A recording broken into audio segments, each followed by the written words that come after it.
নমস্কার বন্ধুরা, আজ আমরা সংক্ষেপে আলোচনা করব পশ্চিমবঙ্গের রাজনৈতিকভাবে অত্যন্ত গুরুত্বপূর্ণ জেলা নদিয়া, যেখানে মোট ১৭টি বিধানসভা আসন রয়েছে। করিমপুর, তেহট্টা, পলাশীপাড়া, কালীগঞ্জ, নাকাশীপাড়া, চাপড়া, কৃষ্ণনগর উত্তর ও দক্ষিণ, নবদ্বীপ, শান্তিপুর, রানাঘাট উত্তর পশ্চিম, রানাঘাট উত্তর পূর্ব, রানাঘাট দক্ষিণ, কৃষ্ণগঞ্জ, চাকদহ, কল্যাণী এবং হরিণঘাটা। এই জেলায় রাজনৈতিক লড়াই মূলত তৃণমূল কংগ্রেস ও বিজেপির মধ্যে, যদিও কিছু কেন্দ্রে কংগ্রেস ও বামফ্রন্টের ঐতিহাসিক প্রভাব এখনও রয়েছে।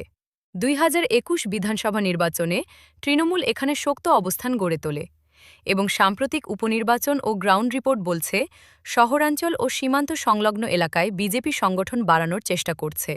নদিয়ার ভোট রাজনীতিতে কৃষি, শিক্ষা, কর্মসংস্থান, সীমান্ত নিরাপত্তা ও নাগরিক পরিষেবা বড় ইস্যু, যা ভোটারদের সিদ্ধান্তকে প্রভাবিত করে।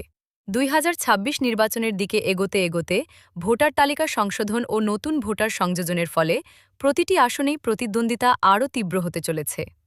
ফলে নদিয়া জেলা আগামী বিধানসভা নির্বাচনে অন্যতম হটস্পট হয়ে উঠছে।